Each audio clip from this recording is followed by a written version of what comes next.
replicates what faculty members would have access to on their own and can share with each other for purposes of commenting and exchanging ideas. So hopefully that also speaks a little bit to the copyright concern as well, the sort of value-added nature of it, that it's not just the image, but here's how you use the image around this particular exercise in teaching. So really two reasons why we wouldn't want students in, both to protect the information that's there in terms of the sources, but also in terms of how the faculty are using it. We would like the freest exchange possible around how that's working out, and so, you know, one wouldn't necessarily want the student seeing the comment that, you know, well, this completely didn't work at all, or, you know. So both to protect the nature of the dialogue as well among the faculty. Yeah. Mm-hmm. Can you say something about how this works with video and audio? You mentioned the streaming technology, but suppose I had a video clip that I like, in the department, everyone uses this video clip to illustrate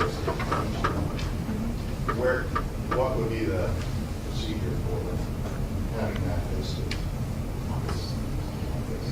The video clip basically up there is a web link. It would go on our streaming server, and the web link would be up there pointing to it. You would then go into the site and take the web link and copy it into your own password-protected web resource, or use it to show it in class if you wanted to, although that's not generally recommended. You know, for streaming, we'd work with another format around that. But to make it available to the students online, that's how it would be done. So, you know, we could show you how to put it into a Vista site, a WebCT site or a Vista site at this point going forward. And that's how the students would access them. So it would have to be hosted from another website? Yes, it would. Right. It would not be possible to just send a web link through email in a way that would just, you know, allow it to be in open space. But suppose we had, say, the DVD.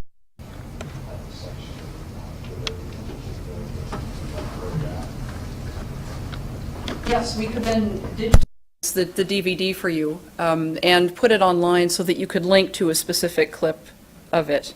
We try to follow the general fair use guidelines that you can you know, for purposes of having something available as a resource. The whole thing can be digitized, but only a very particular clip, 10 minutes of a typical feature film is the usual example we work with, that can be made available to students. And, you know, again, within password protection. So I hope that helps. Congratulations, this is a really neat tool, and it's interesting to see this happen in history. I teach in an area that changes very, very quickly. Every semester we have to replicate what we do on Facebook and Google and Netflix and some of the others. Is it possible for you to roll this out to other departments? First question. Second question, you know, what do you think about the prospect of dropping this into sort of national or international model where faculty in a professional organization or in our faculty organization would be able to contribute to those various different cases and create a larger repositories and journals? We would love to be able to do that. We've worked on about, I guess, 3 or 4 repositories in our department at this point, and that's always one of the central questions, is it possible to do that? This is an area where the copyright issue really sort of arises in all its glory. If the material if it tends to be material that people are creating themselves and feel comfortable making available in that way, then yes. If it's material like this, where we need to restrict it to a particular audience to begin with, I'm not sure what answer we're giving at this point in terms of allowing people from the outside access. I think we're just getting to the point where we can jump off that bridge. We're taking things on a case-by-case basis at this point, but if this is something, with any of the technologies that get presented this morning, if you are interested in them, you can just contact our department and we can sit down with you and have a more in-depth consultation on any of the applications that you would see. I'll be sure to do that. And again, congratulations on very. Thank you. Thank you. Yes, I see a hand. Any issues around, like say I'm a faculty person, I put my teaching moment up there, and then somebody else goes and takes it for the class right before mine, and we have the exact same teaching moment. Are there any permissions around or settings around like this is an undergrad teaching moment, this is a grad teaching moment, you can't use this, you know, do you have any issues around that? The way we'd exactly the right questions. The way that we're managing that at this point is allowing faculty to do that in the way that they describe a teaching moment in the paragraph initially that you see when you come into one, and the way that they comment on moments. If they want to add a comment after they put something up, or if they want to comment on somebody else's. With the thought that there's so many possible variations around that. You know, this works well with this type of group. This wouldn't work well with others. So, yeah, to allow the greatest flexibility, it seemed to us setting it up that the best approach would be to just give the instructors some good information about ways to use the descriptive powers of the site. So it doesn't come back to you in a way where somebody was like, well, that was my, is there like permission or do people have any issues around like intellectual property? Right, yeah. It hasn't been used enough for that to really, you know, for that to appear as much as it will in the future, and I'm sure it's bound to. On the other hand, when people contribute teaching moments to the site, it's with the understanding of what they'll be used for and that they can be freely used. So that will be an issue. I'm sure there will be material that people use in their teaching that in fact they would rather not share, that is more, you know, where there's some intellectual property concerns. And yeah, so it's very much intended to be a tool of things that can be shared, you know, with that awareness. At the beginning of your presentation, I think you mentioned something about Drupal. Drupal, yes. Drupal. Could you expound on that just a little bit? I'm not familiar with that. Drupal is an open source course content management application, and we're starting to use it more and more in our group to develop projects that we do independently, things that aren't based in Vista or some other technology that comes out of the box, so to speak, but things that require our own development. I don't know if anyone working more directly in the development area wants to say anything more to that, or...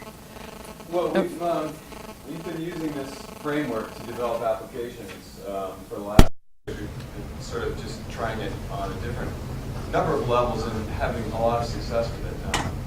In terms of handling things which most web-based applications need to handle, validation, authentication, those types of things, tying it in with LDAP has been very easy out of the box. And then customizing for particular application specifications has been fairly much a dream. And so we've become very, very comfortable, and we've got a lot of mileage out of it. Actually, all three of the morning presentations that you will see have been some Drupal development attached to it, so you can see the sort of flexibility of this open source application. And just a note, the graduate student David, who really is responsible for the functionality of this site here, he was unfamiliar with Drupal a year ago when he started working on this, and you know, so that shows you the speed that you can really get up and going with a little bit of you know, knowledge. He has some skill behind before he came into the position. But you know, you can't drag someone off the street. But if they have some familiarity with coding practices, then you can really get a lot of mileage out of it. So just follow up on what you said then. What kind of familiarity do you have to have in order to implement Drupal? Well, I mean, what skill set would programmers have to have? PHP, MySQL. Those would be the key.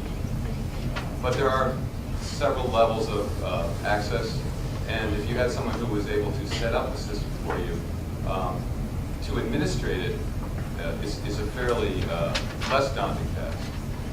You just need to be able to be a little bit fearless in terms of getting yourself into a new framework. If anybody on the BC faculty is interested in exploring a project like this, we would encourage them to come to us first for a conversation. Unfortunately, it's not something that we could just sort of hand off to someone immediately. We would expect to provide a fair amount of support in getting something like this up and running. Yeah. If you want to find out more information about Drupal, DRUPAL. Your last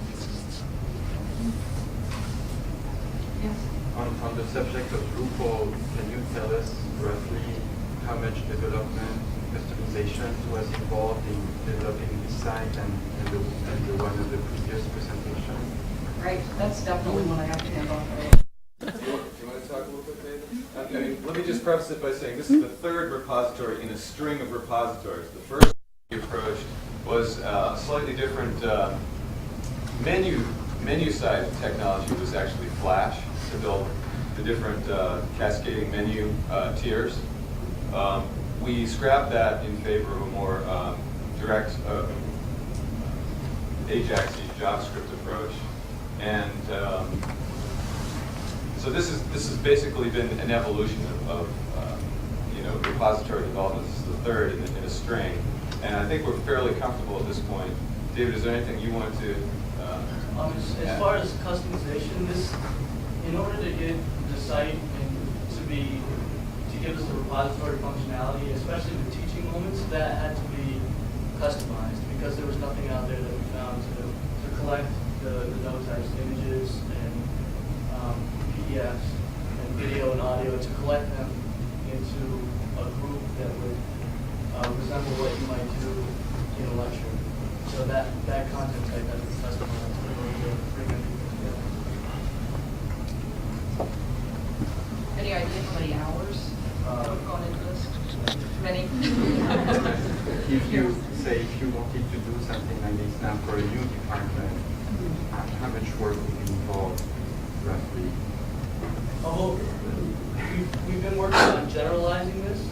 So there's the Irish study repository that we're working on. So this has been, since this one has been built, it's kind of a framework that we can work off of, that there's a lot less time necessary to develop it for other sites. What we found is there's been such a high demand for repositories, and as JD pointed out, this is just one in an evolution. And as we do more and more repositories, we get better at it. But we're at a stage where we are trying to finalize a more generalized repository, which we can then make available to various departments. So there would be a little customization that would be involved, but we wouldn't have to go back to square one and start the development process all over again. Right. Typically, what we would ask is that the department come up with a category structure that they want, for classification of the items. Then we would ask what type of content that they would want to present, whether it be images, video, audio, etc. And then once we have that information, then we can pretty much throw it into the template and theme it according to their needs. It'll be a much quicker, more rapid process than developing these things from scratch. Yes. Okay, now ask my question up here. Okay. What I meant by publishing earlier, I think it goes back to the question back here. This is a repository of content, for lack of a better term, that someone can then take to another delivery mechanism, such as Blackboard Business. Are there a set of tools, or is there a way you could make, one instructor could make something, and then another instructor could go in and edit that? So this is a delivery mechanism, even behind the firewall, basically. That'll be the next presentation. Yeah, also technical issues, I guess that gets into how much each instructor is going to be in control, is going to be managing their own content. And that's really where it seemed that the simplest approach would be to have them only have access to edit their own content. And then we can work with people as administrators to provide a little more flexibility there. If there's general agreement between two people about one editing the content of another, then we can find ways to make that possible. Mm-hmm. As opposed to what does he do with this? In this case, there were a couple of things. The ability to search for items in the way that I did there with a keyword, and the ability to do commenting, to look at content just right there and do what would become then a kind of threaded list of comments so that people could trace the exchanges. Yeah. Another question? I just want what about security and backup? I mean, you have a lot of work. How do you create confidence? Yes, we do. We have backup arrangements on our server, and I don't know if our developers want to say anything more specific about that. We have Yeah. nightly backups that archive our virtual server. So at this point, it's a fairly limited test bed environment that we have probably less than 100 applications running on a virtual server, but they all get backed up nightly by the IT department. Yes.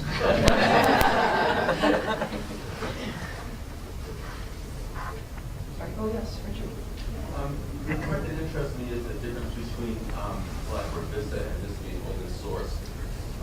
If you want to move this idea of a repository up one level, David was talking about teachable moments, was a place where you had to build something new. Are there repositories in the public web space for Drupal repository templates or things like that made in Drupal, so that if Boston College was moderately successful in doing a repository template, they could put it out there and share it with Rice or Stanford, and similarly things from not needing to duplicate the effort from other places. Richard, there are places like that. The word template is a little deceiving though, because it's not like you can literally replicate. What you can do is learn from the other institutions' use of the technology, and in some cases you can have you can export a profile of the site with the modules that they use, et cetera, and any comments in terms of customizations they may have implemented in the modules.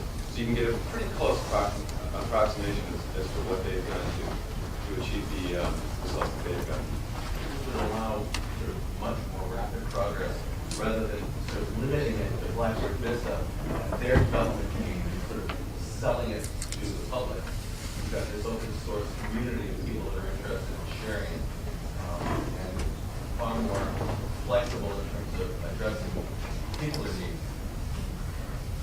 It's a whole different discussion, but this is an area of rapid growth. I gather it's also a fair amount of work to sort of present the to the community, to the general developer community around Drupal, that, I respect the additional hours that we would be required to do that too. But as we get something that is in a form that other people might find repurposable, then we definitely like to do that. Yes. It was just a response. The project at Wesleyan called the Learning Metrics Learning Archive, LOLA. Just look up LOLA and Wesleyan. It's an example, I think, of both things. It's both a repository project and open source. I think they did Drupal to do it. But it's also a model for the kind of community you're describing. So, just Google LOLA Wesleyan.